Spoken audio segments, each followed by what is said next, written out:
जी कैफेट, आज के लेक्चर का आगाज़ करते हैं। लेक्चर नंबर हमारा 21 और आज के लेक्चर में हमने दो कंसेप्ट सीखने हैं। एक, कल हमने ऑडिट रिपोर्ट के बारे में सीखा कि ऑडिट रिपोर्ट क्या है, कैसी होती है और इसमें कौन कौन सी इंफॉर्मेशन इंक्लूड की जाती है। इसके बहुत से एलिमेंट्स थे। कितने स्टूडेंट्स ने घर जाके 4 दफ़ा ऑडिट रिपोर्ट पढ़ी है? हाँ, 8 दफ़ा? 4 दफ़ा कोई भी नहीं पढ़ पाया। हाइब्रिड में कोई ऐसा स्टूडेंट जिसने 4 दफ़ा ऑडिट रिपोर्ट पढ़ी हो? सुनी थी? वो जो सुनी थी वो ऑडिट रिपोर्ट ही थी?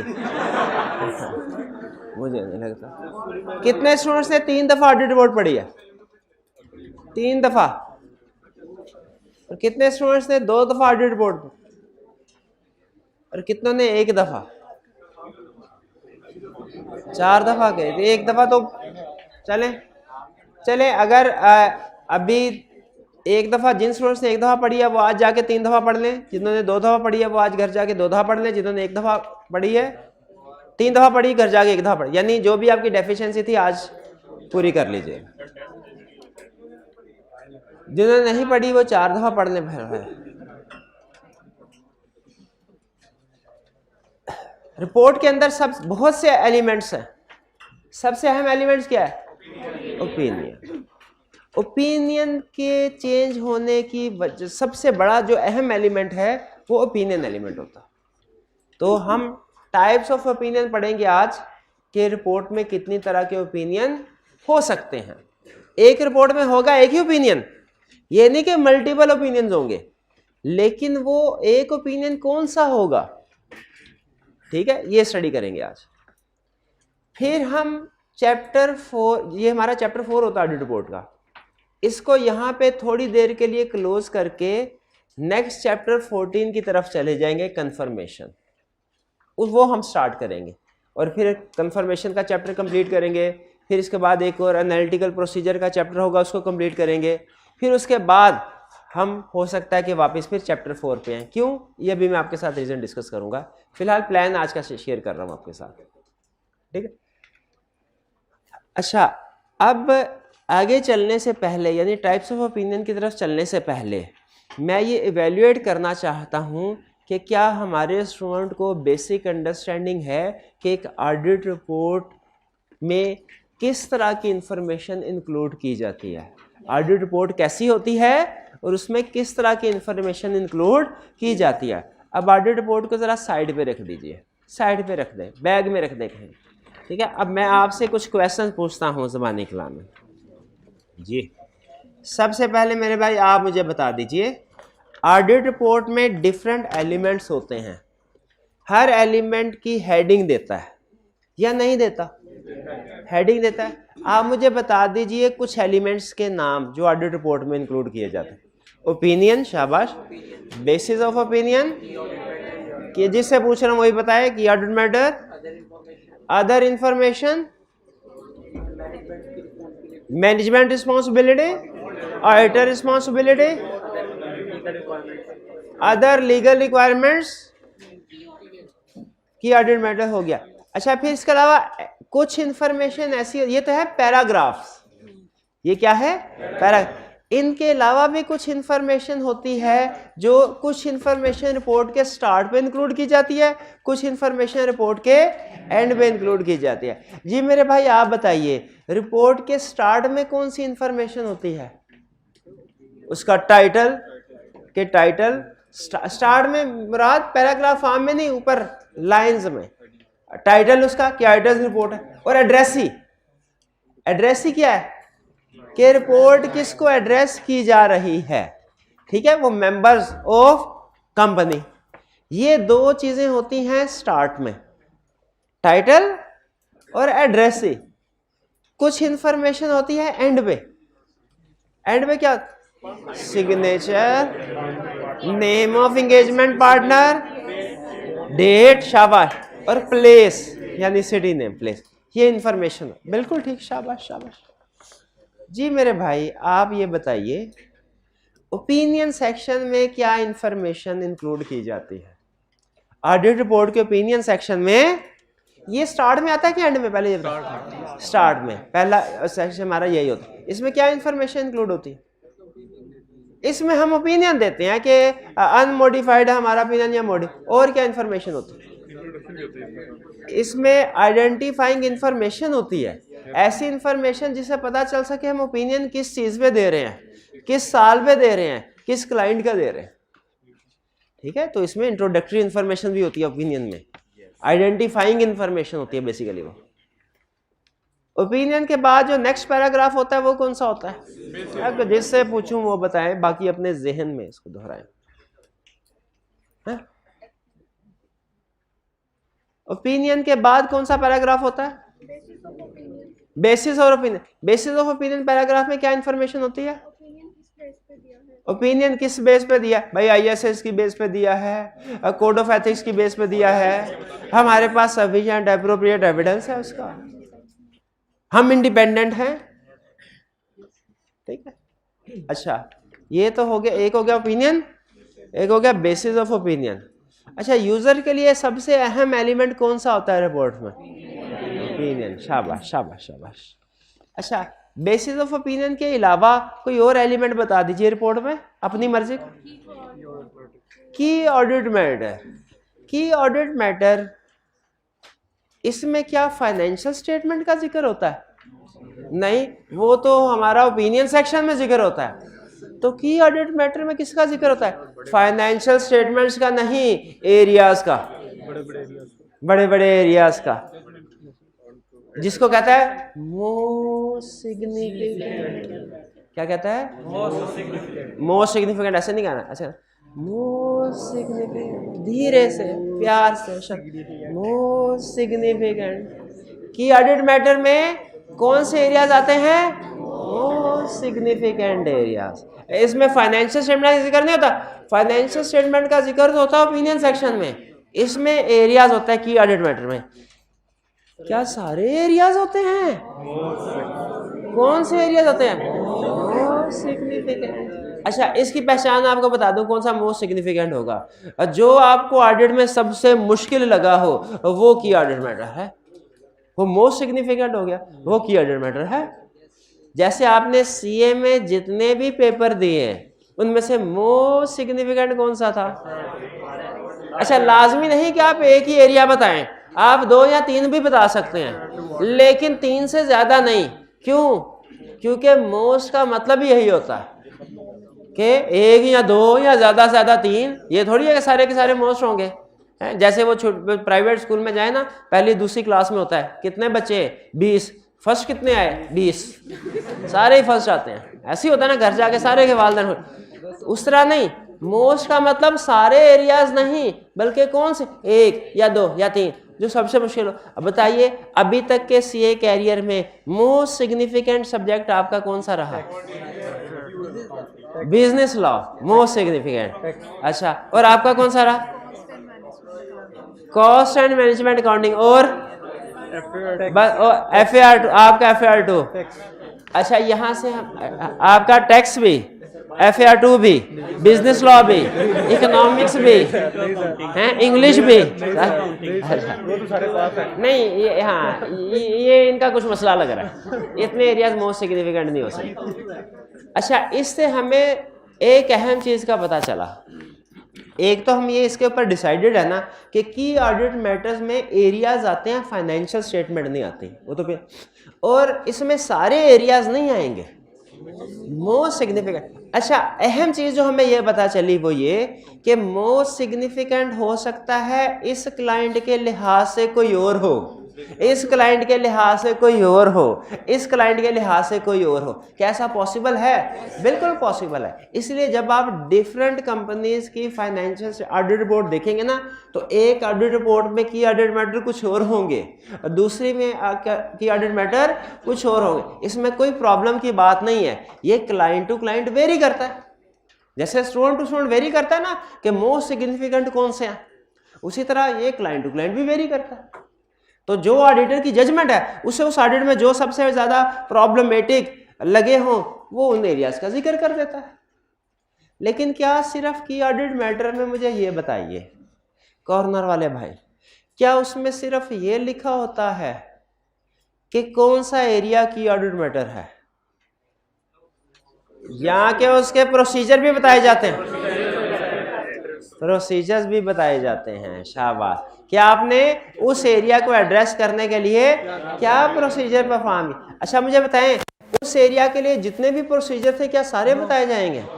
नहीं, सारे नहीं बताए जाएंगे, बल्कि मोस्ट सिग्निफिकेंट। अब यहाँ पे देखिए, आप हैरान होंगे, परेशान होंगे एक चीज सुन के। क्या एग्जाम में क्वेश्चन आया, इन्वेंट्री के सब्सटेंटिव प्रोसीजर लिखिए, तो उसमें मैंने आपसे कहा 7, 8, 10, 12 जितने भी प्रोसीजर आते हैं लिख दो। इन्वेंट्री के ऑडिट प्रोसीजर्स लिखिए, तो मैंने 7, 8, 10, 12 जितने भी प्रोसीजर थे आपसे कहा लिखिए। लेकिन जब उसने कहा एक ऑडिट पे आप गए, उसमें इन्वेंट्री की ऑडिट मैटर है, इसको ड्राफ्ट करें, तो मैंने आपसे कहा 3 से ज़्यादा प्रोसीजर ना लिखना। 3 से ज़्यादा प्रोसीजर ना, क्यों भला? क्योंकि की ऑडिट मैटर में सारे के सारे प्रोसीजर नहीं लिखते, सिर्फ जो मोस्ट सिग्निफिकेंट हो वो लिखेंगे। यानी एरिया भी वो जो मोस्ट सिग्निफिकेंट है, और उसमें प्रोसीजर भी वो जो मोस्ट सिग्निफिकेंट है। ठीक है? आप जब प्रैक्टिकली देखेंगे ना की ऑडिट मैटर रिपोर्ट, तो आपको नजर आएगा कि की ऑडिट मैटर 2-3 होते हैं, और इनके जो प्रोसीजर्स हैं वो भी नॉर्मली 2-3 होते हैं। वेरिएशन हो सकती है, बाजू का एक बाजू का, लेकिन नॉर्मल की बात कर रहा हूं, नॉर्मली ये ट्रेंड होता है। भाई की ऑडिट मैटर समझ आ गया क्या है? चलिए, इसके बाद अदर इंफॉर्मेशन। ये अदर इंफॉर्मेशन क्या होती है? एनुअल रिपोर्ट में जो भी कंटेंट्स होंगे वो अदर इंफॉर्मेशन होगी, सवाए फाइनेंशियल स्टेटमेंट्स के और ऑडिट रिपोर्ट के, सवाए फाइनेंशियल स्टेटमेंट्स के और ऑडिट रिपोर्ट के। एवरी पब्लिक कंपनी की डेफिनेशन याद है? Every company which is not a private company. Public company की डेफिनेशन बता भी दी और नहीं भी बताई हैं? उसी तरह अदर इंफॉर्मेशन, क्या एनुअल रिपोर्ट में हर वो चीज जो फाइनेंशियल स्टेटमेंट्स और ऑडिट रिपोर्ट के अलावा वो अदर इंफॉर्मेशन है। अदर इंफॉर्मेशन की डेफिनेशन बता भी दी, लेकिन नहीं, क्योंकि एग्जाम्पल ही कोई नहीं थी। तो मेरे भाई मुझे एग्जाम्पल देंगे अदर इंफॉर्मेशन की। Directors report, chairman review report, बिल्कुल ठीक है, बिल्कुल ठीक। क्या हम एज ऑडिटर अदर इंफॉर्मेशन को पढ़ते हैं? क्या हम एज ऑडिटर अदर इंफॉर्मेशन को पढ़ते हैं? किस लिए भला? ताकि अदर इंफॉर्मेशन और फाइनेंशियल स्टेटमेंट में इनकंसिस्टेंसी है तो सामने आ जाए। अब एक क्वेश्चन, वो कॉर्नर वाले भाई, क्या हम की ऑडिट मैटर सेक्शन में ओपिनियन देते हैं? की ऑडिट मैटर सेक्शन में क्या हम ओपिनियन देते हैं? नहीं देते। शाबाश, वो तो लहदा स्टार्ट में दिया जाता है, की ऑडिट मैटर सेक्शन में थोड़ी दिया जाएगा, की ऑडिट सेक्शन में थोड़ी दिया जाएगा। अब ये हाइब्रिड वाले स्टूडेंट की बारी आ गई। ये हाइब्रिड वाले स्टूडेंट में तीसरे बेंच पे जो पहले स्टूडेंट है, ये मुझे बताएंगे कि ऑडिट रिपोर्ट के अंदर मैनेजमेंट रिस्पॉन्सिबिलिटी पैराग्राफ आता है। जरा बता दीजिए, मोटे मोटे इंफॉर्मेशन दे दें हमें, इसमें मैनेजमेंट की कौन सी रिस्पॉन्सिबिलिटीज का जिक्र होता है? बताइए।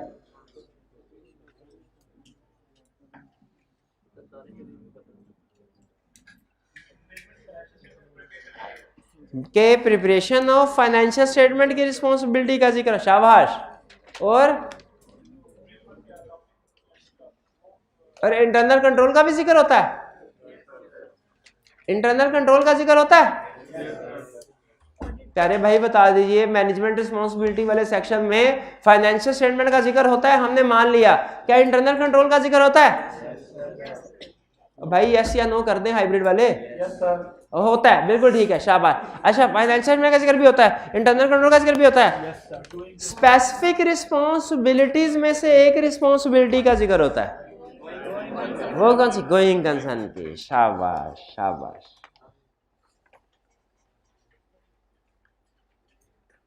ऑडिटर रिस्पॉन्सिबिलिटी में कौन सी रिस्पॉन्सिबिलिटी का जिक्र होता है? मोटी मोटी चीजें बता दें। रिप्रोडक्शन, रीजनेबल एश्योरेंस और एविडेंस और प्रोसीजर। अच्छा, ऑडिटर अपनी रिस्पॉन्सिबिलिटी को इलेबोरेट करके बताता है, उसमें वो कुछ पॉइंट्स भी बताता है कि मैं ठीक है रीजनेबल एश्योरेंस प्रोवाइड करता हूँ, इस रीजनेबल एश्योरेंस प्रोवाइड करने में मैं ये भी करता हूँ, मैं ये भी करता हूँ, मैं ये भी वो क्या क्या चीजें हैं? रिस्क असेसमेंट करता है, शाबाश। और क्या करता है? काउंटिंग पॉलिसीज को वैल्यूएट करता है, शाबाश। और क्या करता है? इंटरनल कंट्रोल, ये लिखा हुआ उसने, ये लिखा हुआ है उसने, ये इंटरनल कंट्रोल को वैल्यूएट करूंगा। और वगैरह मिलेगा तो वो बताएगा जी। अकाउंटिंग पॉलिसीज की बात उन्होंने कर दी, वैल्यूएट करता है। और गोइंग कंसर्न की वैल्यूएशन ये करता है, रिपोर्ट में कहता है ऑडिटर अपने रिस्पॉन्सिबिलिटी में गोइंग कंसर्न की बात। ऑडिटर की रिस्पॉन्सिबिलिटी के सेक्शन में लफ्ज गोइंग कंसर्न आता है कि नहीं आता? कुछ कह रहे आता है, कुछ कहते नहीं आता। आता है? हाँ, शाबाश शाबाश, ठीक है ठीक है। अच्छा,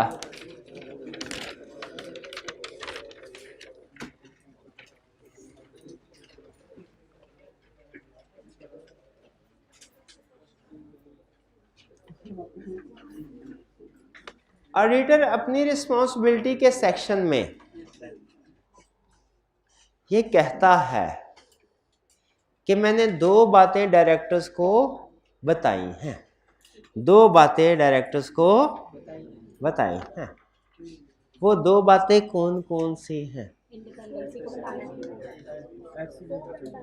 क्लास में हाथ उठा के बताया। हाँ, पहले हाथ किसको पता है? शाबाश, इनाम। दो बातें जो उसने बताई है, जी बताइए। Deficiency in internal control,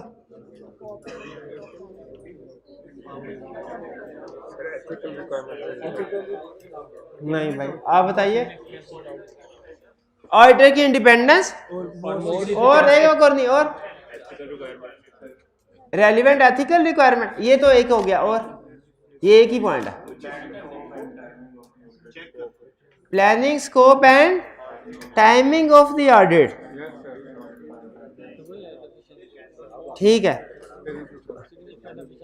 planning scope and timing of the audit, और दूसरा एथिकल रिक्वायरमेंट। एक और भी है, एक और भी है, क्या? की ऑडिट मैटर, शाबाश। तो इसका मतलब है ऑडिटर अपनी रिपोर्ट में अपनी रिस्पॉन्सिबिलिटी में यह भी बताता है कि मैंने कुछ मैटर्स डायरेक्टर्स को कम्युनिकेट किए हैं। वो मैटर्स कौन कौन से? Planning and scope of audit, वो इंडिपेंडेंस एंड एथिकल रिक्वायरमेंट्स, और वो की ऑडिट मैटर्स। बिल्कुल ये ध्यान में रखिएगा कि ऑडिटर रिपोर्ट में अपनी रिस्पॉन्सिबिलिटी में ये कह रहा है कि मैंने डायरेक्टर्स को ये चीजें कम्युनिकेट की हुई हैं, ठीक है जी। अच्छा, ये दो तो किसी ने नहीं बताया, आपने मिलजुल के बताए थे। एक उन्होंने बता दिया, एक उन्होंने अगली दफा से नहीं। चले अब अगला आखिरी क्वेश्चन, आखिरी क्वेश्चन रिपोर्ट में से, जिससे मुझे पता चलेगा कि आपने रिपोर्ट बाकी पढ़ी है कि नहीं। लेकिन अगर दरमियान में बोले तो फिर प्राइज किसी को नहीं मिलेगा, हाथ उठाना है। पाकिस्तान में आईएसएस के मुताबिक ऑडिटर की रिस्पॉन्सिबिलिटी सिर्फ एक है कि फाइनेंशियल स्टेटमेंट्स पे ओपिनियन एक्सप्रेस करना है। लेकिन समटाइम्स जो किसी भी कंट्री के लोकल लॉज हैं, वो ऑडिटर को कह सकते हैं कि फाइनेंशियल स्टेटमेंट्स के अलावा कुछ दूसरे रेगुलेटरी मैटर्स, कुछ दूसरी चीजों के ऊपर भी ओपिनियन एक्सप्रेस करो, जो कि ऑडिटर फिर करता है। लेकिन वो अलग हेडिंग बना के उसमें करता है, अपने मेन ओपिनियन के साथ मिक्स नहीं करता।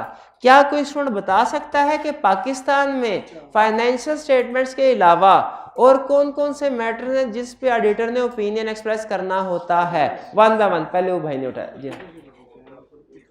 प्रॉपर बुक्स ऑफ अकाउंट्स के बारे में बताना होता है। अच्छा, मैं एग्जैक्ट सेंटेंस नहीं मुझे चाहिए, मुझे सिर्फ आप मेन कंसेप्ट बता दे तो चलेगा। प्रॉपर बुक्स ऑफ अकाउंट्स ज़कात डिडक्शन की बात करता है, और और किसकी बात करता है? भाई वैसे ना करें, उसका प्राइस ना जाया करें, उसको बोल 25 हो गए प्राइस किसकी? फाइनेंशियल कंपनी एक्ट के मुताबिक और इन्वेस्टमेंट वगैरह। शाबाश शाबाश। अच्छा, अब हाइब्रिड में भी एक क्वेश्चन, हाइब्रिड में भी एक क्वेश्चन। अब हाइब्रिड वाले स्टूडेंट्स अलर्ट हो जाएं जी। शाबाश शाबाश।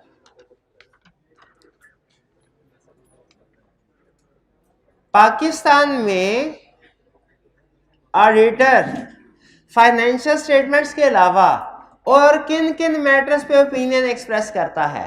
अब की बार हाइब्रिड में से हाथ उठाइए। शाबाश, हाथ उठाइए। कोई भी नहीं है? ऐसे ना कर। हाँ, ये सेकंड बेंच में सेकंड पर्सन ना हाथ उठाया, बताइए जी भाई, थोड़ा ऊंची आवाज में बताइएगा। फाइनेंशियल स्टेटमेंट के अलावा तो किसी और को। अच्छा, ये ना जरा थोड़ा ऊपर देखिए, मेरी तरफ देखिए। हाँ हाँ, ऐसे। शाबाश शाबाश। अब बताइए, मैं पढ़ के ना बता रहा हूँ, मुझे लग रहा भाई आंखें फिर आपकी झुक गई हैं। ऐसे ना झुकी झुकी आंखों से ना बताएं। हाँ, फखर के साथ साथ उठा के बताएं। हाँ, फाइनेंशियल स्टेटमेंट के अलावा किसी और चीज पे ऑडिटर ओपिनियन एक्सप्रेस नहीं करता। फाइनेंशियल स्टेटमेंट्स के अलावा और किसी चीज पे ऑडिटर ओपिनियन एक्सप्रेस नहीं करता। भाई की तलाशी लीजिए, जितने भी पैसे मिले निकाल लें। अभी थोड़ी देर पहले तो बताया उसने फाइनेंशियल स्टेटमेंट के अलावा पाकिस्तान में 4 महीना भी थोड़ी देर, 1 मिनट नहीं हुआ। जी भाई आगे। अच्छा, फर्स्ट बेंच में भी ये थे, दूसरे नंबर पे इन्होंने हाथ उठाया था। हाँ जी जी भाई बताइए, आप हिम्मत करेंगे? हिम्मत करेंगे? नहीं। अच्छा बस चलिए चलिए, कोई बात नहीं, कोई बात नहीं। मैं क्या हाइब्रिड वाले इतराज ना करें कि फिजिकल वाले को डिस्ट्रीब्यूट कर देते हैं, हमें प्राइस डिस्ट्रीब्यूट नहीं करें, उनसे भी पूछना चाहिए। चलिए, तो इसका मतलब यह हुआ कि मोटा मोटा हमें पता चल गया कि 2 चीजें सिर्फ, और ये आपने जब कभी रीड करना है ना, उसके बाद अपने आप से पूछना है। अगर दोनों चीजों का जवाब आप दे सके 80% भी, तो इसका मतलब है रिपोर्ट आपने समझ लिया। एक ये, क्या आपको पता है कि ऑडिट रिपोर्ट के अंदर कितने एलिमेंट्स होते हैं? और दूसरा, क्या आपको मोटा मोटा पता है कि हर एलिमेंट के अंदर क्या इंफॉर्मेशन होती है? वर्ड बाय वर्ड याद करने की जरूरत नहीं है, हरगिज नहीं करना, पूरे सेशन में नहीं करेंगे हम, लेकिन मोटा मोटा पता होना चाहिए कि हर एलिमेंट के अंदर क्या इंफॉर्मेशन होती है। क्लियर? ये चलिए, आपने 2-3 दफा रीड करने हैं, और जब आपको पता चल जाए कि आप इस लेवल पे पहुंच गए हैं कि इन दोनों क्वेश्चन का आंसर कर सकते हैं, कि आपसे कोई भी पूछा जाए कितने एलिमेंट्स हैं, आप एलिमेंट्स के नाम बता दें, या किसी भी एलिमेंट का नाम आपको दे के पूछा जाए इसमें क्या इन्फॉर्मेशन होती है, तो आप बता सकें, तो उसका मतलब है आपने रिपोर्ट का हक अदा कर दिया। अब आप रिपोर्ट को साइड पे रख सकते हैं, मजीद पढ़ने की जरूरत नहीं। लेकिन जब तक आप इस लेवल पे नहीं पहुंचते, आपने इस रिपोर्ट को पढ़ते जाना है, पढ़ते जाना है, पढ़ते जाना है। चलिए जी, ये तो हो गया हमारा ऑडिट रिपोर्ट का सेक्शन लगा। अच्छा, अब चलते हैं वो कंसेप्ट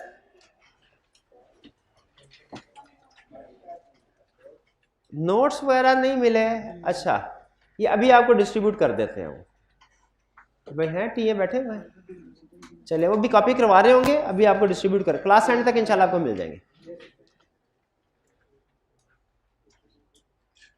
पूरे ऑडिट में सबसे अहम डॉक्यूमेंट कौन सी होती है?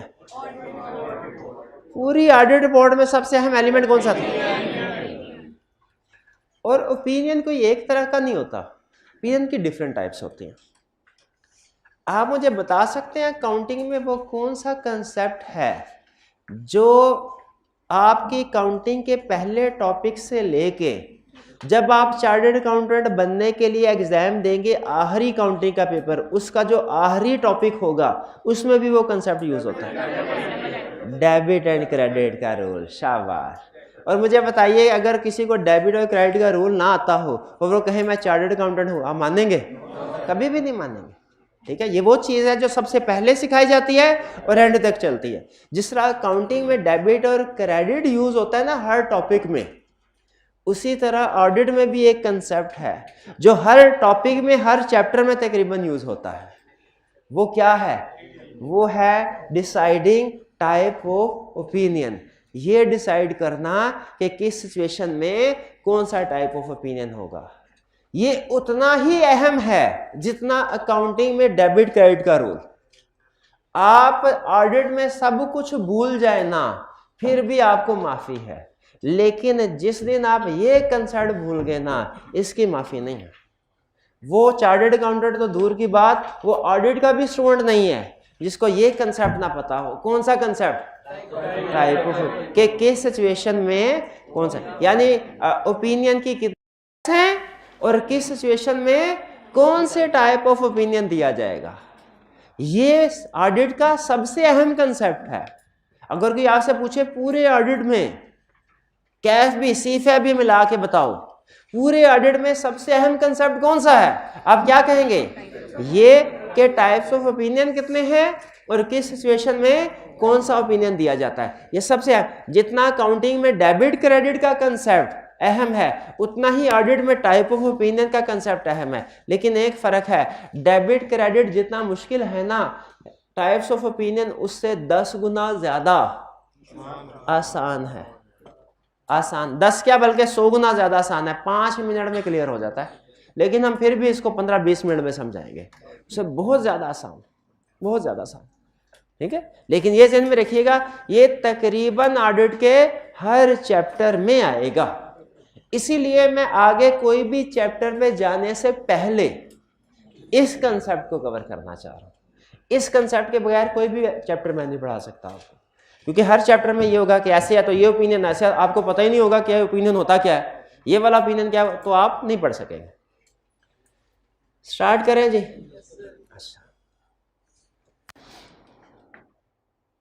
ऑडिटर, ऑडिट में सबसे अहम डॉक्यूमेंट होती है ऑडिट रिपोर्ट।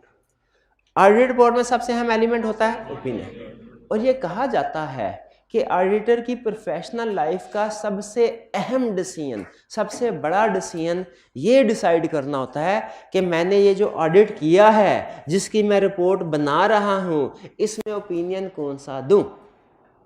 ये ऑडिटर की प्रोफेशनल लाइफ का सबसे बड़ा, सबसे अहम डिसीजन होता है। ऑडिटर ये डिसीजन करता है 2 चीज़ों की बेस पे। ऑडिटर कहता है मैं टाइप ऑफ ओपिनियन डिसाइड करने तो लगा हूं, लेकिन मैं देखूंगा क्या कि टाइप ऑफ ओपिनियन देने से पहले टाइप ऑफ ओपिनियन किस चीज़ पे बेस करेगा? 2 चीज़ों पे। किस चीज़ों पे? पहली, क्या इस ऑडिट में कोई मिस स्टेटमेंट या स्कोप लिमिटेशन थी? पहली चीज़ ये। अगर कोई मिस स्टेटमेंट स्कोप लिमिटेशन थी तो दूसरा चीज़ क्या कंसीडर करनी है, उसका इफेक्ट क्या था, इमटेरियल, मटेरियल या परवेसिव। यानी ऑडिटर अपनी ज़िंदगी का जब सबसे अहम डिसीजन करने लगेगा तो 2 चीज़ों को सामने रखेगा। पहली चीज़ क्या कि इस ऑडिट में क्या कोई मिस स्टेटमेंट स्कोप लिमिटेशन थी, और दूसरी चीज़ क्या, अगर कोई मिस स्टेटमेंट स्कोप लिमिटेशन थी तो उसका इफेक्ट क्या था, इमटेरियल, मटेरियल या परवेसिव। अच्छा, पहले तो अब ये समझ लें मिस स्टेटमेंट क्या होती है। मिस स्टेटमेंट क्या होती है? कोई चीज़ गलत होना। मिस स्टेटमेंट क्या होती है? कोई चीज़ गलत होना। जैसे डेटर्स में मिस स्टेटमेंट हो सकती है, यस हो सकती है। कैसे? अगर client provision for bad debt सही रिकॉर्ड ना करे, ये मिस स्टेटमेंट है। अगर क्लाइंट डेटर बैड हो गए लेकिन बैड डेट्स को रिकॉर्ड ना करे, ये मिस स्टेटमेंट है, यह मिस स्टेटमेंट। और स्कोप लिमिटेशन क्या होती है? स्कोप लिमिटेशन है जब ऑडिटर को कोई इंफॉर्मेशन एविडेंस ना दिया जाए, जब ऑडिटर को चेकिंग करने के लिए किसी चीज की इजाजत ना दी जाए, तो इसे कहते हैं स्कोप लिमिटेशन। इसे क्या कहते हैं? Scope limitation. स्कोप लिमिटेशन का मतलब है ऑडिटर चेक नहीं कर सकता कि कोई चीज सही है कि गलत है। मिस स्टेटमेंट का मतलब क्या है? ऑडिटर ने चेक कर लिया है कि एक चीज गलत है, ऑडिटर ने चेक कर लिया है कि ये चीज गलत है। स्कोप लिमिटेशन का मतलब क्या है कि ऑडिटर चेक नहीं कर सकता कि ये चीज सही है कि गलत। एग्जाम्पल से समझते हैं। मुझे बताइए, अगर डेटर्स बैड डेट हो गए हैं, क्लाइंट ने उनको रिकॉर्ड नहीं किया, ये मिस स्टेटमेंट है कि स्कोप लिमिटेशन? मिस स्टेटमेंट है, क्लाइंट ने रिकॉर्ड नहीं किया। अच्छा, और अगर ऑडिटर डेटर्स को कंफर्मेशन लेटर सेंड करना चाहता है, क्लाइंट ने इसकी इजाजत नहीं दी, स्कोप लिमिटेशन। स्कोप नाम से थोड़ा समझ आ रहा है। स्कोप लिमिटेशन का मतलब ऑडिटर के स्कोप में जो काम करना था क्लाइंट ने उसको लिमिट कर दिया, यानी उसको वो काम नहीं करने दिया। स्कोप लिमिटेशन का मतलब क्या कि ऑडिटर के स्कोप में जो काम करना शामिल था मैनेजमेंट ने वो काम उसको नहीं करने दिया, या किसी भी वजह से और वजह से भी ऑडिटर वो काम नहीं कर सका, इसे कहते हैं स्कोप लिमिटेशन। ठीक है, यानी मिस स्टेटमेंट तो ऑडिटर कंफर्म है कि गलत है कोई चीज, स्कोप लिमिटेशन में कंफर्म में। अच्छा, एक और एग्जांपल से सीखते हैं इस फर्क को, क्योंकि फर्क जरूरी है। देखें, सबसे अहम डिसीजन कर रहे हैं हम ऑडिटर की जिंदगी का, तो इसका मतलब दोनों में फर्क होना हमें बहुत जरूरी है। अगर आपने इसमें मिस क्लासिफिकेशन कर दी तो आपकी जिंदगी का सबसे बड़ा फैसला गलत, और जिंदगी का सबसे बड़ा फैसला गलत तो बाकी छोटे मोटे फैसले सही भी करते रहे कोई फर्क नहीं पड़ता, और सबसे बड़ा फैसला सही कर लिया तो छोटे मोटे फैसले गलत भी होते रहे कोई फर्क नहीं पड़ता। इसलिए इसमें बहुत क्लियर होना है, बहुत एहतियात से क्या चीज मिस स्टेटमेंट, क्या स्कोप लिमिटेशन। अगली एग्जांपल, क्लाइंट ने फिक्स एसेट्स पे डेप्रिसिएशन रिकॉर्ड नहीं की, शाबाश, मिस स्टेटमेंट। हमने क्लाइंट से कहा फिक्स एसेट्स जो खरीदे हैं उनकी हमें फिजिकल इंस्पेक्शन करवाओ, क्लाइंट ने कहा नहीं हो सकती, शाबाश, स्कोप लिमिटेशन। ये हाइब्रिड वाले भी जरा बोल दिया करें, हाइब्रिड वाले भी बोल दिया करें साथ। अच्छा, मुझे ये बताइए, ये क्लियर हो गया? तीसरी एग्जांपल, हम क्लाइंट की इन्वेंट्री ऑब्सोलीट हो गई है, cost 10 million, NRV 8 million, client ने उसको 10 मिलियन पे ही शो करवाया हुआ है, शाबाश, मिस स्टेटमेंट। हाइब्रिड वालों की आवाज नहीं है, बताइए मिस स्टेटमेंट, स्कोप लिमिटेशन, शाबाश शाबाश।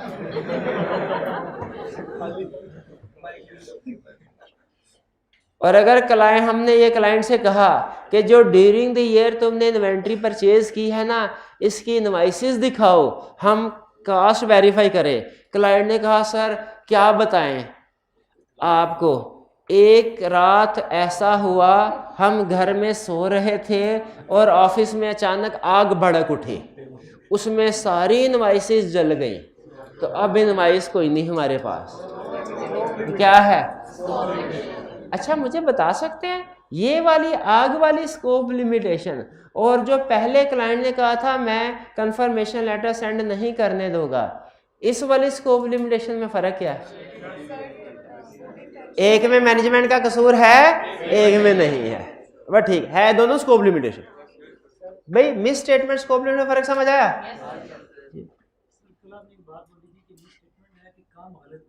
काम गलत, मिस स्टेटमेंट है कि काम गलत किया, कि काम जो है वो किया ही नहीं, या हमारे पास उसको वेरीफाई करने के लिए इंफॉर्मेशन ही नहीं कि सही हुआ कि नहीं हुआ, लिमिट लग गई। यानी लिमिट लगने का मतलब क्या है? हम उस काम को चेक नहीं कर सके। ये स्कोप लिमिटेशन लफ्ज ऑडिटर के पॉइंट ऑफ व्यू से है, ऑडिटर के पॉइंट कि ऑडिटर कोई काम नहीं कर, मैनेजमेंट के पॉइंट ऑफ व्यू से नहीं कि मैनेजमेंट ऑडिटर कोई काम नहीं कर सका, ऑडिटर किस चीज को चेक नहीं कर, उसमें मैनेजमेंट का कसूर हो भी सकता है, मैनेजमेंट का कसूर नहीं भी हो सकता। भाई एग्जांपल समझ आ गई? एक आखिरी एग्जांपल जो हमेशा आपके जहन में रहेगी इंशाल्लाह। स्टूडेंट ने आई कैप का पेपर दिया, रिजल्ट एडमिशन फॉर्म जमा करवाया, पेपर देने के लिए गया और पेपर में ज्यादातर गलतियां कराया, मिस स्टेटमेंट। स्टूडेंट ने एडमिशन फॉर्म जमा करवाया और पेपर देने ही नहीं गया, स्कोप लिमिटेशन। दोनों में फर्क है? मिस स्टेटमेंट में कंफर्म में स्टूडेंट फारग है, स्कोप लिमिटेशन में चेकिंग ही नहीं हो सकी स्टूडेंट की। दोनों में फर्क समझ आ गया? तो हमने पहले ये देखना है हर सिचुएशन में कि मिस स्टेटमेंट है कि स्कोप लिमिटेशन। जब ये डिसीजन कर लेंगे तो फिर अगला डिसीजन करना है क्या इसका इफेक्ट क्या है, क्या इसका इफेक्ट इमटेरियल है, क्या इसका इफेक्ट मटेरियल है या इसका इफेक्ट परवेसिव है? इसका इफेक्ट इमटेरियल है या इसका इफेक्ट मटेरियल है या इसका इफेक्ट परवेसिव है? नेक्स्ट डिसीजन हमने क्या करना है कि जो मिस स्टेटमेंट स्कोप लिमिटेशन है इसका इफेक्ट इमटेरियल है या इसका इफेक्ट मटेरियल है या इसका इफेक्ट परवेसिव है? परवेसिव है। क्या? बहुत बड़ा, बहुत, जो कि तकरीबन सारी फाइनेंशियल स्टेटमेंट को इफेक्ट करता हो। पहला डिसीजन क्या करना है? मिस स्टेटमेंट है कि स्कोप लिमिटेशन। दूसरा डिसीजन क्या करना है? इफेक्ट इमटेरियल है, मटेरियल है, परवेसिव है। इमटेरियल का मतलब बहुत ही थोड़ा, जिससे कोई फर्क ना पड़े, है तो सही लेकिन उससे कोई फर्क नहीं पड़ता। मटेरियल का मतलब फर्क पड़ता है लेकिन एक आधी चीज पे, एक चीज, बाकी की चीजें ठीक है। और परवेसिव का मतलब क्या है कि बहुत ज्यादा फर्क पड़ता है। यानी इसे अगर हम अमाउंट्स में समझें तो अगर किसी चीज का effect miss statement scope limitation वो 5% ऑफ प्रॉफिट से कम है, इमटेरियल। 5% ऑफ प्रॉफिट से ज्यादा है, मटेरियल। और अगर 50% ऑफ प्रॉफिट से ज्यादा है, परवेसिव। परवेसिव। फिर इसको किसी ऐसी एग्जांपल से जो इंशाल्लाह सारी उम्र याद रहे आपको, आई कैफ की एग्जांपल। पेपर देने के लिए गए और उसमें 3 नंबर का ऐसा क्वेश्चन आ गया जो पढ़ा ही नहीं था, तैयार ही नहीं किया था, चांस पे छोड़ गए थे, या वो हमने अटेम्प्ट किया और गलत कर दिया। बताइए इफेक्ट क्या है? इमटेरियल। यानी ज्यादातर स्टूडेंट्स की बात कर रहा हूं, हर स्टूडेंट की नहीं, ज्यादातर स्टूडेंट्स का जो रिजल्ट है वो इस 2-3 नंबर के क्वेश्चन पे डिपेंड नहीं करता, इससे नहीं बदलेगा। तो जब कोई चीज गलत तो हो प्रॉब्लम, लेकिन उससे कोई फर्क ना पड़ता हो ज्यादातर लोगों को, हम उसे क्या कहते हैं? इमटेरियल है। लेकिन अगर कोई 15-20 नंबर का क्वेश्चन आ गया जो गलत हो गया, मटेरियल। क्यों मटेरियल? क्योंकि ज्यादातर स्टूडेंट्स का रिजल्ट अब इस क्वेश्चन की बेस पे चेंज हो जाएगा। ये क्वेश्चन अब ज्यादातर स्टूडेंट्स के रिजल्ट को डिस्टर्ब करेगा। अब अगेन हर स्टूडेंट की बात नहीं कर रहा, ज्यादातर की कर रहा, तो उसको हम क्या कहते हैं? मटेरियल। और अगर 51 मार्क्स का पेपर गलत कर दिया जाए, परवेसिव। इसका मतलब कि आपका पूरे का पूरा पेपर फार। यानी अगर 2-3 नंबर का पेपर गलत हुआ तो हम कहेंगे पेपर ठीक है, पेपर ठीक है। अगर 15-20 नंबर का एक क्वेश्चन गलत हुआ तो आप आके कहते हैं कि सर एक क्वेश्चन गलत हुआ, बाकी का पेपर ठीक है, तो पास होने के अभी भी चांसेस कुछ ना कुछ हैं। इफेक्ट भी कर सकता है लेकिन पास होने के चांसेस भी हैं। अभी ये टोटली एक साइड पे नहीं है बात, समझ लीजिए 50-50। और अगर 51 मार्क्स का पेपर गलत हो फिर तो कंफर्म है क्या? फारग, स्टूडेंट फारग है। फिर भाई ऐसे ही है ना, 51 या उससे ज्यादा मार्क्स का पेपर गलत हो, इसको हम ऑडिट की लैंग्वेज में क्या कहेंगे? कितना इफेक्ट है? Pervasive effect. इसका मतलब है सारे का सारा पेपर गया। अच्छा अब इसमें सोचेंगे आप कहेंगे सर कुछ पेपर इसमें 20-25 नंबर का ठीक भी तो किया हमने, लेकिन मुझे बताइए उस 20-25 नंबर के ठीक किए से कोई फर्क पड़ता है? कोई फर्क नहीं पड़ता। फेल हुए तो 10 नंबर के साथ हुए या 40 के साथ हुए, एक बराबर है। उसी तरह याद रखिए, हमने जब ओपिनियन देना है तो देखना है कि miss statement scope limitation effect क्या है? इमटेरियल, यानी बहुत थोड़ा सा जिसके होने ना होने से कोई फर्क नहीं पड़ता, या मटेरियल जो उससे ज्यादा है जिससे फर्क पड़ता है लेकिन बाकी की चीजें फिर भी ठीक रहती हैं। एक एरिया पे फर्क पड़ेगा, बाकी की चीजें फिर भी ठीक रहती हैं। और परवेसिव, सारे का सारी फाइनेंशियल स्टेटमेंट जब मेजर पोर्शन, सब्सटेंशियल पोर्शन में गलती हो जाए, सब्सटेंशियल मतलब 50% से ज्यादा, तो उसे हम क्या कहते हैं? परवेसिव। इसका मतलब है तकरीबन ये सारी की सारी फाइनेंशियल स्टेटमेंट गलत है, फारग है, सारी की सारी फाइनेंशियल स्टेटमेंट फारग है। ठीक है। अच्छा अब सुने, अगर मिस स्टेटमेंट है, अगर तो मिस स्टेटमेंट है ही नहीं, आइडियल सिचुएशन, या है लेकिन उसका इफेक्ट इमटेरियल है, तो हम जो ओपिनियन देते हैं ना उसे कहते हैं अनमोडिफाइड ओपिनियन। क्या कहते हैं? Unmodified opinion. इसी तरह अगर या तो स्कोप लिमिटेशन हो ही ना, या हो लेकिन उसका इफेक्ट इमटेरियल, तो हम जो ओपिनियन देते हैं उसे क्या कहते हैं? Unmodified opinion. इसका मतलब अगर कोई मिस स्टेटमेंट स्कोप लिमिटेशन है ही नहीं, या है लेकिन उसका इफेक्ट इमटेरियल है, उसका मतलब क्या है? Unmodified opinion. ठीक हो गई ये बात? जब मिस स्टेटमेंट स्कोप लिमिटेशन दोनों के केस में एक ही ओपिनियन आ रहा है, तो इसको इकट्ठा ना कर दें। नहीं, कंसेप्ट सिंपल हो जाएगा। अभी दो अल्फाज है, फिर एक लफ्ज रह जाएगा,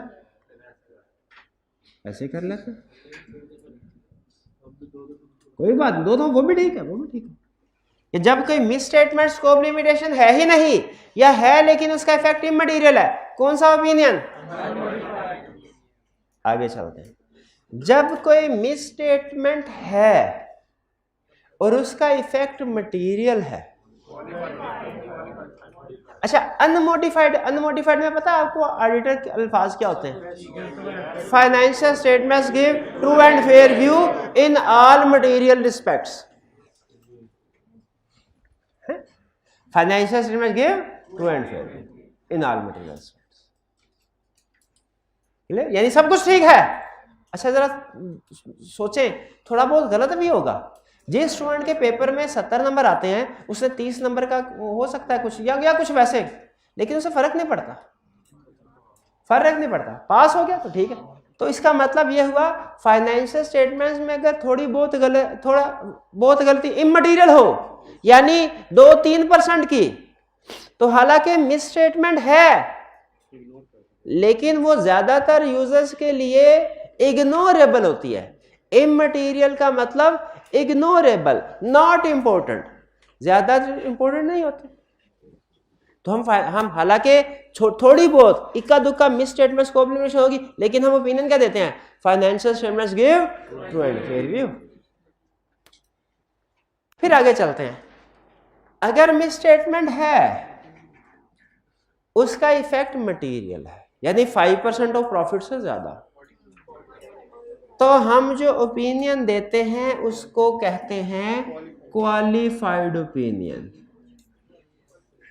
क्वालिफाइड का मतलब सीए क्वालिफाइड नहीं है, ये पॉजिटिव सेंस में नहीं है, क्वालिफाइड नेगेटिव सेंस में क्वालिफाइड। यानी फर्ज कीजिए बाकी के एरियाज तो ठीक हैं, डेटर्स में गलती है, डेटर्स में गलती, और डेटर समझ लीजिए कि टोटल का समझ लीजिए 10% है, तो ये मटेरियल है। क्या हमें ये कहना चाहिए कि financial statements give true and fair view?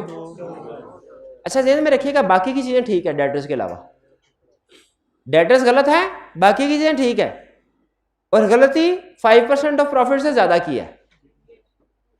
क्या हमें ये कहना मटेरियल, क्या हमें ये कहना चाहिए फाइनेंशियल स्टेटमेंट ठीक है? क्या हमें ये कहना चाहिए सारी की सारी फाइनेंशियल स्टेटमेंट गलत है? क्या ये कहना चाहिए, या ये कहना चाहिए कि except for inventory financial statements give true and fair view, कि इन्वेंट्री के अलावा financial statement true and fair view, यानी इन्वेंट्री नहीं प्रेजेंट कर रहे। भाई देखें, एक एरिया की वजह से सारी फाइनेंशियल स्टेटमेंट को हमने फारग नहीं कर दिया, क्योंकि कुछ ना कुछ चीजें तो फिर भी रेलिवेंट है। एक इन्वेंट्री यूजर के लिए गलत है, लेकिन क्या यूजर फिक्स एसेट्स, सेल्स वगैरह और दूसरे एरियाज को पढ़ सकता है, उससे इंफॉर्मेशन हासिल कर सकता है। Qualified opinion. अगर स्कोप लिमिटेशन हो उसका इफेक्ट मटेरियल हो, तो जो ऑडिटर ओपिनियन एक्सप्रेस करता है उसे कहते हैं qualified opinion. Qualified opinion positive sense में यूज नहीं हो रहा, नेगेटिव सेंस में यूज हो रहा है। ठीक है, जब कोई स्कोप लिमिटेशन हो और उसका इफेक्ट मटेरियल हो, यानी 5% ऑफ प्रॉफिट से ज्यादा हो, तो हम कहते हैं कि ऑडिटर कौन सा ओपिनियन एक्सप्रेस करेगा, क्वालिफाइड। अच्छा, अनमोडिफाइड में ऑडिटर कह रहा होता है financial statements give true and fair view, लेकिन जब क्वालिफाइड ओपिनियन होगा तो इसमें क्या ऑडिटर को ये कहना चाहिए financial statements give true and fair view? ये नहीं कहना चाहिए। क्या ये कहना चाहिए फाइनेंशियल स्टेटमेंट्स सारी की सारी गलत है? ये भी नहीं कहना, बल्कि क्या कहना चाहिए, except for inventories financial statements give true and fair view. यानी इन्वेंट्री में गड़बड़ है, इन्वेंट्री के अलावा बाकी की फाइनेंशियल स्टेटमेंट ठीक है। भाई ये बात समझ आए? यानी एक आधे एरिया की वजह से, बेसिकली क्वालिफाइड का कंसेप्ट क्या है कि एक आधे एरिया की वजह से आप सारी फाइनेंशियल स्टेटमेंट्स को रूल आउट ना करें, आप सिर्फ वो एरिया यूजर्स को बता दें जो गलत है, उससे कि बाकी फाइनेंशियल में ठीक है, उसने कोई डिसीजन मेकिंग करनी है बाकी की बेस पे तो वो कर सकता है। समझ आया? अच्छा मुझे बताइए, एक कंसेप्ट में दो अल्फाज आ रहे हैं, अगर एक ही आ जाए तो सिंपल नहीं हो जाएगा, तो इस सिंपल कंसेप्ट को मजीद सिंपल भी कर सकते हैं। कैसे? भाई जब मिस स्टेटमेंट है इफेक्ट मटेरियल फिर भी क्वालिफाइड ओपिनियन, जब स्कोप लिमिटेशन है इफेक्ट मटेरियल फिर भी क्वालिफाइड ओपिनियन, तो दोनों को इकट्ठा ना कर दें, एक लफ्ज बन जाएगा क्वालिफाइड ओपिनियन। तो यहां तक बात समझ आई? अच्छा अब मुझे बताइए, अगर फाइनेंशियल स्टेटमेंट्स में किसी भी एरिया में मिस स्टेटमेंट नहीं है, या है तो थोड़ी सी है 1-2% की, तो हम ओपिनियन कौन सा देते हैं? इसमें हम क्या लिखते हैं, फाइनेंशियल में give true and fair view. अगर मिस स्टेटमेंट है, मटेरियल मिस स्टेटमेंट है और वो एक ही एरिया में है, जैसे डेटर में, तो हम क्या लिखते हैं, एक्सेप्ट फॉर डेटर्स फाइनेंशियल में give true and fair view. अच्छा जरा सोच के बताइए, अगर मिस स्टेटमेंट हो डेटर्स में भी, अगर हो क्रेडिटर्स में भी, अगर हो सेल्स में भी, अगर हो परचेज में भी, अगर हो फिक्स एसेट में भी, अगर हो डेप्रिसिएशन में भी, तो क्या हमें ये कहना चाहिए except for debtors and creditors and sales and purchase and fix asset and depreciation financial statement give true and fair view? ये क्या कहना चाहिए? और यूजर कहेगा भाई अगर इतने ज्यादा मसले हैं तो बाकी की फाइनेंशियल मेरे किस काम की? बाकी तो मेरे किसी काम की, चाहे 10-15% ठीक भी है, जब 60-70% फाइनेंशियल में गलत हो गई तो बाकी मेरे किस काम की? ये भी मुझे नहीं चाहिए।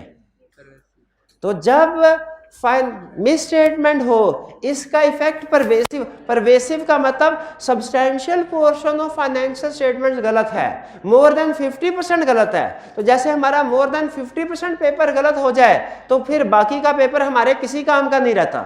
उसी तरह जब मोर देन 50% फाइनेंशियल स्टेटमेंट गलत हो जाए तो बाकी की फाइनेंशियल स्टेटमेंट यूजर के किसी काम की नहीं रहती। तो इसमें हम एक्सेप्ट फॉर का ओपिनियन नहीं देते, बल्कि सीधी बात करते हैं, क्या सारी की सारी फाइनेंशियल स्टेटमेंट फारग है, financial statements do not give true and fair view, financial statements do not give true and fair view.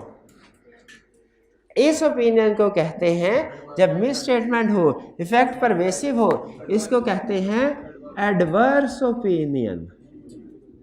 Adverse opinion, भाई क्लियर हुआ? Adverse opinion. और इसी तरह अगर स्कोप लिमिटेशन है और उसका इफेक्ट परवेसिव, यानी एक एरिया में नहीं मल्टीपल एरियाज पे है, एक एरिया पे नहीं मल्टीपल एरियाज पे है, या एक एरिया में है लेकिन वो एक एरिया ही 50% से ज्यादा का है।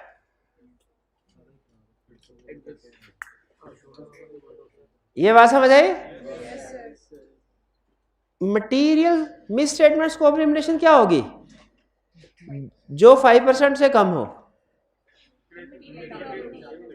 वो मटीरियल कौन सी होगी? 5% से ज्यादा हो। और जो 50% से ज्यादा हो। अच्छा मुझे बताइए, अगर दो इश्यूज मिलके 50% से ज्यादा हो गए हैं, परवेसिव है?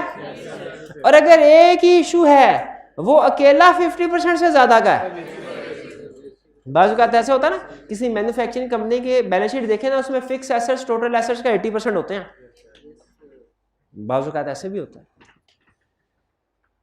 तो अगर इफेक्ट परवेसिव हो तो हमें क्या ये कहना चाहिए कि स्कोप लिमिटेशन है, इफेक्ट परवेसिव है, यानी या तो 3-4 एरियाज ऐसे हैं जिन पे हमें काम नहीं करने दिया गया, या एक ही एरिया है लेकिन वो अकेला एरिया 50% से ज्यादा का है, काम नहीं करने दिया गया, तो हम क्या कहेंगे? इफेक्ट क्या है?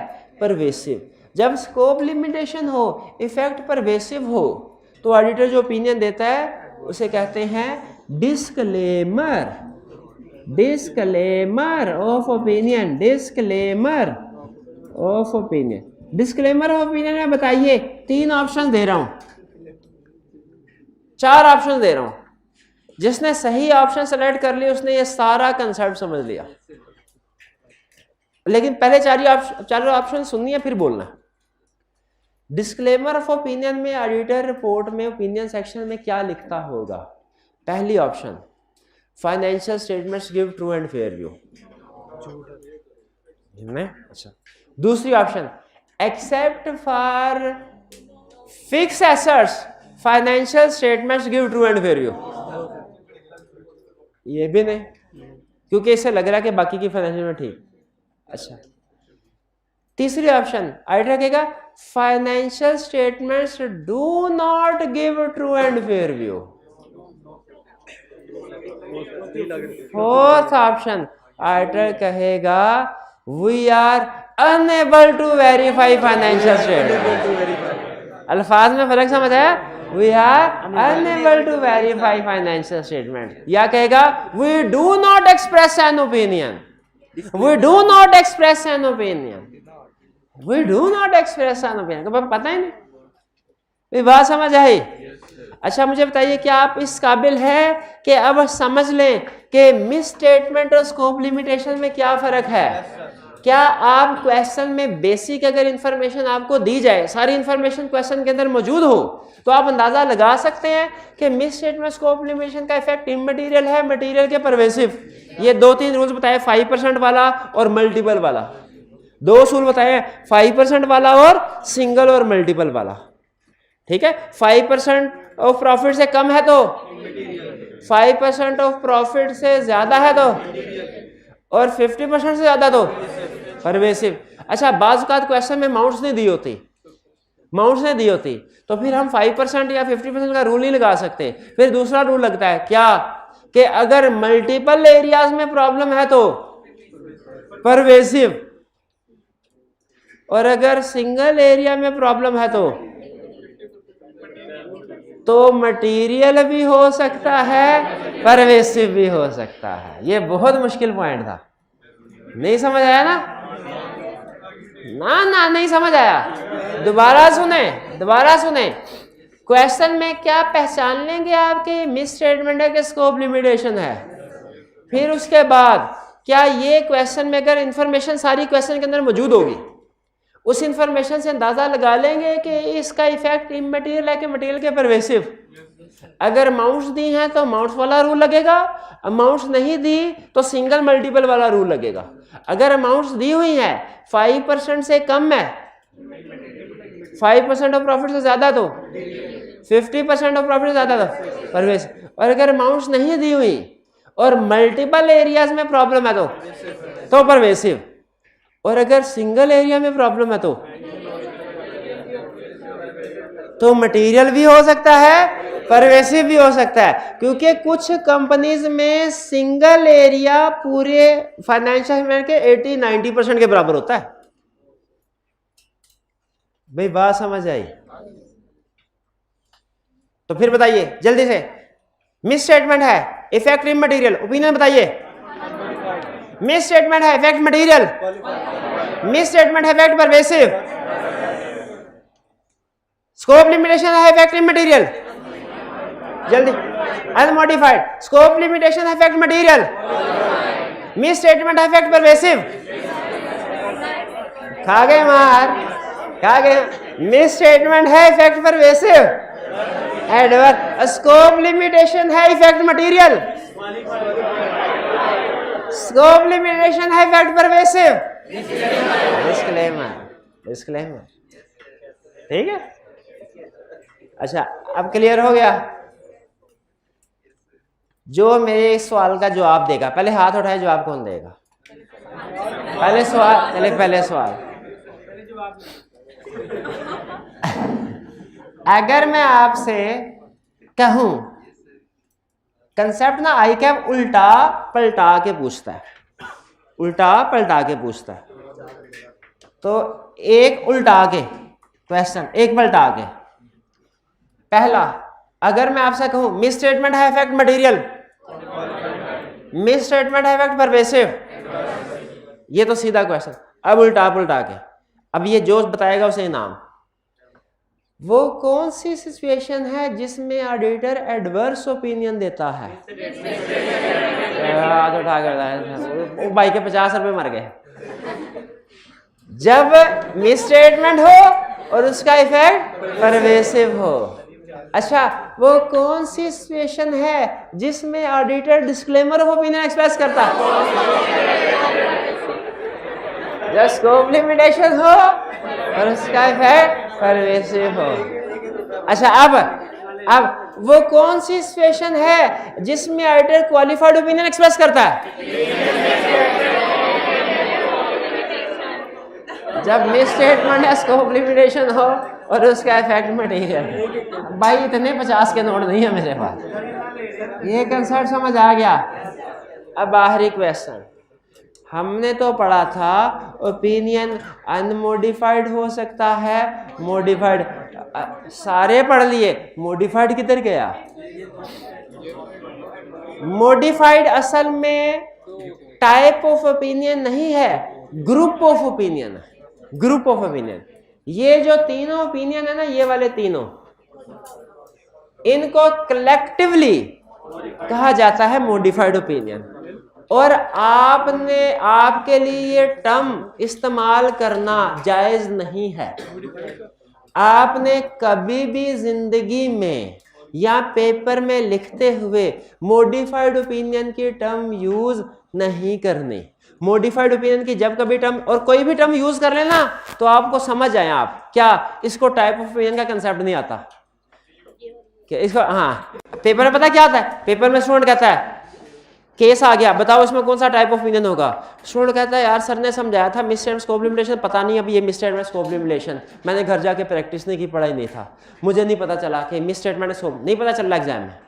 अच्छा, सर ने कोई इममटीरियल मटीरियल परवेसिव का भी उसूल बताया था, वो भी मेरे जहन से निकल गया, वो भी नहीं पता चल रहा। तो अब ये स्टूडेंट फैसला नहीं कर पा रहा कि क्वालिफाइड ओपिनियन है, एडवर्स है कि डिस्क्लेमर है। फैसला नहीं कर, क्यों नहीं कर? इसका कंसेप्ट वीक है। लेकिन इसने फिर एक फैसला कर लिया, क्या? मॉडिफाइड तो होगा।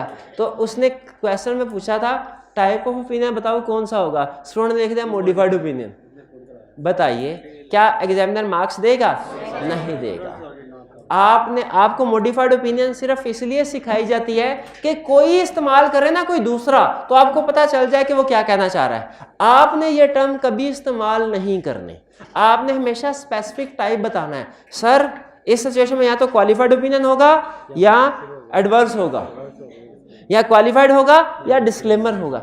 Specific type of modified opinion का वर्ड इस्तेमाल नहीं करना। क्लियर? चलिए, ये टाइप ऑफ ओपिनियन हमने सीख लिया। अगर क्लाइंट ने बैड डेट रिकॉर्ड नहीं किया तो वो क्या होगी? मिस स्टेटमेंट होगी, बिल्कुल मिस स्टेटमेंट होगी। वो कौन सी सिचुएशन है?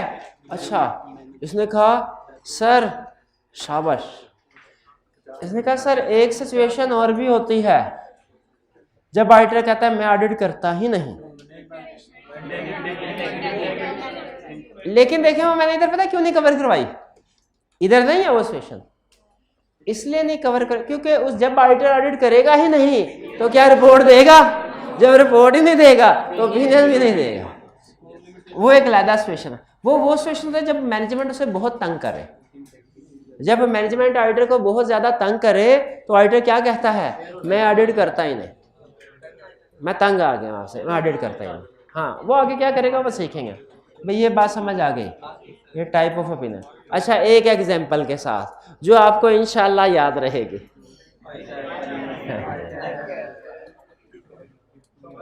एक स्टूडेंट ने 3 पेपर का एडमिशन फॉर्म भिजवाया, रिजल्ट आया तीनों में पास।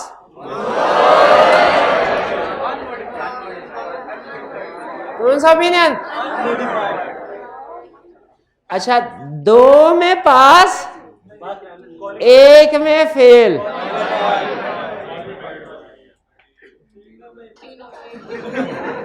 तीनों में फर्क, और देने नहीं गया पेपर। अच्छा, मुझे ये बताइए, जब पेपर देने ही ना जाए रिजल्ट फिर भी आता है ना? हाँ, रिजल्ट फिर भी आता है, उसके ऊपर ये नहीं लिखा होता पास, क्योंकि पास नहीं है। अच्छा, मजे की बात बताऊं आपको, उसके ऊपर फेल भी नहीं लिखा होता, उसके ऊपर फेल भी नहीं लिखा होता। क्या? हाँ, स्टार, सुपर स्टार। आई क्या कहता है, भाई मेरे पास आया ही नहीं, आता तो एविडेंस मिलता तो फिर कुछ करता। तो फर्क समझ आया? अनमॉडिफाइड में, क्वालिफाइड में, एडवर्स और डिस्क्लेमर में। अच्छा चलिए, ये था हमारा टाइप्स ऑफ ओपिनियन। पूरे ऑडिट में सबसे अहम, अच्छा टेक्निकल नहीं है ये मैं बता दूं, मैं भी हर पढ़ा, मुझे भी अंदाजा होता है कि कौन सा कंसेप्ट, ये टेक्निकल हरगिज नहीं है, लेकिन पूरे ऑडिट में सबसे अहम कंसेप्ट है। जिसके ये कंसेप्ट नहीं पता ना, उसको ऑडिट का क्वेश्चन नहीं है। ये क्लियर हो गया? जी जी, आज फ्राइडे है तो क्या? अच्छा, ये ना पढ़ाऊं? नहीं पढ़ाते ना, देखें ठीक है, आप मेरी बात मान के असाइनमेंट करते हैं ना, केस स्टडीज करते हैं, जो मैं कहूँ वो पढ़ के आते हैं, तो कोई बात नहीं, मैं भी आपकी बात मान लेता हूँ। ये नहीं पढ़ाता। हाँ, पहुंच गए हैं ये नहीं पढ़ाता। लेकिन 2 क्वेश्चन मुझे याद आ गए। स्टूडेंट कहने लगा सर, अच्छा ये कंसेप्ट लेता है, इसको नहीं मैं छेड़ने लगा, चैप्टर 3 में से। तो कहने लगा सर आपने रिस्क असेसमेंट प्रोसीजर्स हमें पढ़ाया, उसमें एग्जांपल्स पढ़ाए। वो एग्जांपल्स थी inquiry, observation, inspection, analytical procedure. मैंने कहा बिल्कुल ऐसा ही है। कहने लगा फिर सर आपने सब्सटेंटिव प्रोसीजर पढ़ाया? उसने कहा सर उसमें भी आपने एग्जांपल्स पढ़ाई, टेस्ट ऑफ डिटेल्स और एनालिटिकल प्रोसीजर। मैंने कहा बिल्कुल पढ़ाई। कहने लगा क्या मसला है? क्या मसला है? रिस्क असेसमेंट में भी एनालिटिकल प्रोसीजर आ रहा है, सब्सटेंटिव प्रोसीजर में भी एनालिटिकल प्रोसीजर आ रहा है, और दोनों में फ़र्क क्या हुआ? दोनों में फ़र्क क्या हुआ? तो देखिए, मैं अपनी वही बात दोहराऊंगा, हमने जितने भी प्रोसीजर्स पढ़े हैं 7, वो रिस्क असेसमेंट में भी यूज़ हो सकते हैं, टेस्ट ऑफ कंट्रोल्स में भी यूज़ हो सकते हैं, सब्सटेंटिव प्रोसीजर में भी यूज़ हो सकते हैं। तो ये एनालिटिकल प्रोसीजर उसकी एक एग्जांपल है। ये तो बल्कि मेरी स्टेटमेंट को सच साबित कर रहा है कि analytical procedure officially I cap खुद कह रहा है, स्टैंडर्ड खुद कह रहे हैं कि एनालिटिकल प्रोसीजर को आप रिस्क असेसमेंट में भी यूज़ कर सकते हैं और सब्सटेंटिव प्रोसीजर में भी यूज़ कर सकते हैं, बिल्कुल कर सकते हैं। अब इसके एग्जाम्पल के जरिए से दोनों में फ़र्क बताता हूँ। आपको याद है एनालिटिकल प्रोसीजर की डेफिनेशन में मैंने 2 अल्फाज आपको बताए थे, कंपैरिजन और प्लॉजिबल। जब हम एनालिटिकल प्रोसीजर में कंपैरिजन कर रहे होते हैं ना, तो असल में ये रिस्क असेसमेंट फेज है, और जब हम प्लॉजिबल रिलेशनशिप बना रहे होते हैं ना, ये सब्सटेंटिव प्रोसीजर है। अगर मैं क्लाइंट से पूछूं ना सर पिछले साल की निस्बत इस साल आपकी सेल्स कम या ज़्यादा क्यों हुई, ये है, ये भी एनालिटिकल प्रोसीजर, ये है रिस्क असेसमेंट। और अगर मैं क्लाइंट के नंबर ऑफ यूनिट सोल्ड को सेल प्राइस से मल्टीप्लाई करके इस साल की सेल्स को वेरीफाई कर रहा हूं, तो ये प्लॉजिबल रिलेशनशिप, ये सब्सटेंटिव प्रोसीजर है। ये सब्सटेंटिव, भाई बात समझ आई है? ठीक है, तो ये एनालिटिकल प्रोसीजर रिस्क असेसमेंट में भी इस्तेमाल हो सकता है, सब्सटेंटिव प्रोसीजर में भी। भाई क्लियर हो गया? अब दूसरा सवाल स्टूडेंट का, उसने कहा सर आपने पढ़ाए procedure 3, risk assessment procedure, test of control, substantive, और आपने ये कहा था, आप मुकरना चाहिएगा, आपने ये कहा था कि पहले रिस्क असेसमेंट होती है, फिर टेस्ट ऑफ कंट्रोल, फिर सब्सटेंटिव प्रोसीजर। मैंने कहा बिल्कुल कहा था। मैंने कहा फिर सर टेस्ट ऑफ कंट्रोल में हमने ये पढ़ा है कि ये कब परफॉर्म किए जाते हैं, एक था जब क्लाइंट के कंट्रोल स्ट्रॉन्ग हो, और दूसरा था when substantive procedure alone do not provide sufficient appropriate audit evidence. तो इससे तो ये समझ आ रही है कि शायद सब्सटेंटिव प्रोसीजर पहले परफॉर्म करेंगे, जब वो सफिशिएंट ना हो फिर टेस्ट ऑफ कंट्रोल करेंगे। तो याद रखें तरतीब वही है, पहले रिस्क असेसमेंट, फिर टेस्ट ऑफ कंट्रोल, फिर सब्सटेंटिव प्रोसीजर। लेकिन कभी कभार ऐसा होता है कि जब सब्सटेंटिव प्रोसीजर पे जाएं तो किसी वजह से, मैं उस तरफ नहीं जाना चाह रहा, किस वजह से, किसी वजह से सब्सटेंटिव प्रोसीजर से एविडेंस हमें नहीं मिल, वो स्कोप लिमिटेशन नहीं है वो, तो फिर हमें इंटरनल कंट्रोल की तरफ आ जाता है। In short test of control में जो दूसरे वाला पॉइंट है ना, इसका आपने रटा लगा लेना, इसका क्या करना है, रटा लगा लेना। यानी ये जहन में रखिए हमारी तरतीब वही होती है, रिस्क असेसमेंट प्रोसीजर, फिर टेस्ट ऑफ कंट्रोल, फिर सब्सटेंटिव प्रोसीजर। लेकिन टेस्ट ऑफ कंट्रोल में जो दूसरे वाला पॉइंट है ना, when substantive procedure alone do not provide sufficient appropriate audit evidence, तो इस we will perform test of control, ये आपने याद कर लेना सिर्फ। क्लियर हुआ ये? इसके पीछे एक टेक्निकल एग्जांपल है जो मैं आपके साथ शेयर नहीं करना चाहता, जरूरत भी नहीं है, वो हमारे सिलेबस से बाहर है। चलिए अब ये हो गया क्लियर दोनों को। अच्छा चैप्टर 3 में से कोई और क्वेश्चन रह गया हो, क्योंकि मैं चाह रहा हूं जब हम आगे जाए ना पिछले सारा खत्म करके जाए। कोई कंसेप्ट रह तो नहीं गया चैप्टर 3 में? उसे रह भी नहीं गया। चलिए, और चैप्टर 14 के हमने आपको चैप्टर्स दे दिए, कल इंशाल्लाह फिर इसको हम स्टडी करेंगे। आज का लेक्चर यहाँ पे ख़त्म करते हैं। अल्लाह हाफिज़।